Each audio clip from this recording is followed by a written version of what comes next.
انسان جو اپنے بیٹے کو وصیت کرتا ہے وہ اس کے تجربات کا نچوڑ ہوتی ہے اور کمال محبت کے ساتھ اس کی سراسر بھلائی مقصود ہوتی ہے، اور باپ وہ وصیت اپنے بیٹے کو کرتا ہے۔ اور یہاں وصیت کرنے سے قبل کتنے پیار بھرے انداز میں، یا بنیا، اے میرے پیارے بیٹے، احفظ انی اربعن و اربعن، میں تمہیں 4 چیزیں بیان کرتا ہوں اور 4 چیزیں اس کے ساتھ جڑی ہوئی ہیں، تو یہ 8 چیزیں تم یاد کرو۔ لا یضرک ما عملت معہن، اگر یہ تیرے عمل کا حصہ بن جائیں تمہیں زندگی میں کبھی نقصان نہیں ہوگا، زندگی میں تم شر سے بچے رہو گے، برائی سے بچے رہو گے، نقصان سے بچے رہو گے، تمہارا باطن، تمہارا ظاہر اچھا رہے گا اگر ان 4 چیزوں کو 4 چیزوں کے ساتھ جوڑ کر کے اپنے عمل کا حصہ بنا لو۔ فرمایا ان اغنى الغنى العقل، سب سے بڑا غنا، سب سے بڑی دولت مندی، سب سے بڑی ثروت عقل ہے۔ اگر کسی کو عقل کا رزق دیا گیا ہے تو وہ سب سے بڑا دولت مند ہے۔ اگر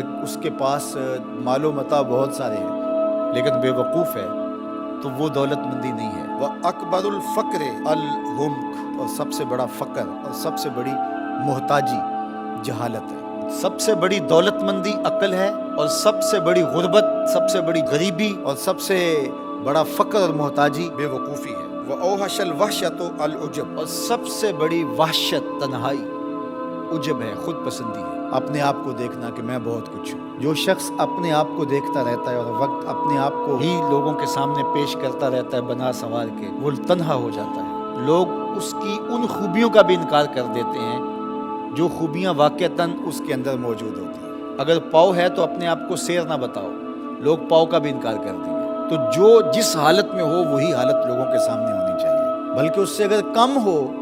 شیخ سعدی نے ایک بڑی خوبصورت بات لکھی کہ تم برے ہو لوگ تجھے نیک سمجھیں، یہ بری بات ہے، لیکن تم نیک ہو اور لوگ تجھے برا سمجھیں تو کوئی فرق نہیں پڑتا، تم اللہ کی نظر میں نیک ہو۔ اس لیے تم اگر سیر ہو اور لوگ تمہیں پاؤ سمجھے تو کوئی فرق نہیں پڑتا، لیکن اگر تم اپنے آپ کو پیش کر رہے ہو تو لوگ تمہاری اس حیثیت کا بھی انکار کر دیں گے جو تمہیں حاصل ہے۔ وَأَكْرَمُ الْحَسَبِ حُسْنُ الْخُلُقِ، سب سے اچھا جو حسب و نسب ہے وہ کیا ہے؟ میں فلاں ہوتا ہوں، میں فلاں ہوتا ہوں، میں فلاں کا بیٹا ہوں، فلاں قبیلے سے میرا تعلق ہے، میرا باپ بڑا امیر کبیر تھا۔ اپنا حسب نامہ اس طرح لوگ پیش کرتے ہیں، مجھے جانتے ہو کہ میں فلاں ابن فلاں ہوں۔ سیدنا علی المرتضیٰ فرماتے ہیں بہترین جو حسب ہے جو آپ پیش کرتے ہیں وہ کیا ہے؟ حسن الخلق، تمہارے اخلاق کیسے ہیں، تمہارا خلق گواہی دے گا کہ تم اچھے خاندان کے چشم و چراغ۔ مشکاست کے خود ببوئت نہ کہ عطار بگوئت۔ فارسی کا ایک مقولہ ہے کہ خوشبو وہ ہوتی ہے جو خود بتائے کہ میں خوشبو ہوں۔ خوشبو بیچنے والا بتاتا پھرے ذرا سونگھ کے دیکھیے یہ بڑی اچھی خوشبو ہے، ذرا سونگھیے، کہا یہ بتانے کی ضرورت نہیں۔ حضرت علی المرتضیٰ فرماتے ہیں تمہارے خلق کی خوشبو سے لوگ سمجھ جائیں گے یہ کون ہے، تمہارے اخلاق اتنے اچھے ہوں کہ لوگ پہچان جائیں تم کون ہے۔ تو بہترین حسب و نسب کیا ہے؟ اپنے بیٹے حضرت امام حسن رضی اللہ تعالیٰ عنہ کو بتا رہے ہیں، مجھے بتائیے امام حسن سے بہتر نسب اور حسب کس کا ہو سکتا ہے؟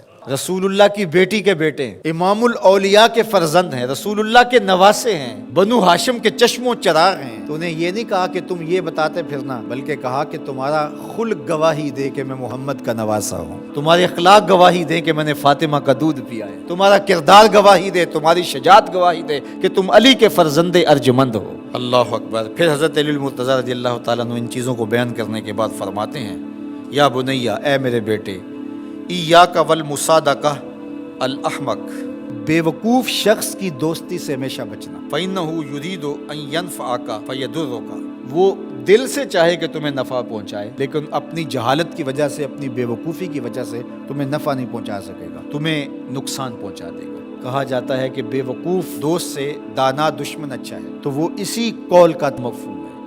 آپ نے اپنے بیٹے حسن کو یہ نصیحت کی، یہ نصیحت پلے باندھنے، اور کبھی بھی جاہل اور بے وقوف سے دوستی نہ رکھیں، اس سے رویہ اچھا رکھیں، سلوک اچھا کریں، اس کے لیے خیر کا ذریعہ بنیں آپ۔ یہ مطلب نہیں کہ بے وقوف کو آپ سلام بھی نہ کریں، لیکن دوستی، اعتماد آپ اس پہ نہیں کر سکتے۔ وَإِيَّاكَ وَمُصَادِقَةَ الْبَخِيلِ، اور بخیل سے کبھی بھی دوستی نہ لگانا۔ فَإِنَّهُ يَبْعُدُ عَنْكَ أَحْوَجَ مَا تَكُونُ إِلَيْهِ، اس لیے کہ جب تجھے انتہائی ضرورت کا وقت آئے گا تو وہ تجھ سے دور ہٹ جائے گا، اور تو اس پہ توقع لگائے ہوئے ہوگا کہ میرا دوست ہے اور اوکھے ویلے میرے کام آئے گا، لیکن اوکھے ویلے وہ کام نہیں آئے گا۔ تو بخیل سے دوستی کا رب نہیں رکھنا۔ وَإِيَّاكَ وَمُصَادَقَةَ الْفَاجِرِ، بدکار شخص سے کبھی دوستی نہ رکھنا، برے شخص سے کبھی دوستی کا رشتہ نہ جوڑنا۔ فَإِنَّهُ يَبِيعُكَ بِالطَّافَةِ، جو فاسق و فاجر ہے، برا شخص ہے، بدکار ہے، اس سے دوستی نہ رکھنا، اس لیے کہ وہ بہت تھوڑی قیمت میں تجھے بیچ دے گا۔ اور آخری بات، وَإِيَّاكَ وَمُصَادَقَةَ الْكَذَّابِ، جھوٹے آدمی سے کبھی دوست نہیں رکھنا۔ فَإِنَّهُ كَالسَّرَابِ يُقَرِّبُ عَلَيْكَ الْبَعِيدَ وَيُبْعِدُ عَلَيْكَ الْقَرِيبَ، وہ بعید کو تجھے قریب دکھائے گا، قریب کو تجھے بعید دکھائے گا۔ جو چیز قریب ہوتی ہے، جو سراب ہوتا ہے تو دور سے پانی دکھائی دیتا ہے، لیکن جب قریب جا کے دیکھتے ہیں تو سراب ہوتا ہے، پانی نہیں ہوتا۔ تو کہا وہ بھی سراب کی طرح ہوتا ہے، کذاب، جھوٹ بولنے والا، جو تجھے وہ نقشہ کھینچے گا جو ہوگا نہیں، تجھے وہ چیزیں بتائے گا جو نفس العمل میں نہیں ہوں گی، اور تو ایک مغالطے میں مارا جائے گا۔ یہ ہے حضرت سیدنا علی المرتضیٰ رضی اللہ تعالی عنہ کے وہ اقوال نور، جن کی گہرائی، گیرائی اور حکمت سے بھرے ہوئے یہ کلمات سے پھوٹتے ہوئے اجالے ہماری زندگی کو ایک اسلوب دیتے ہیں۔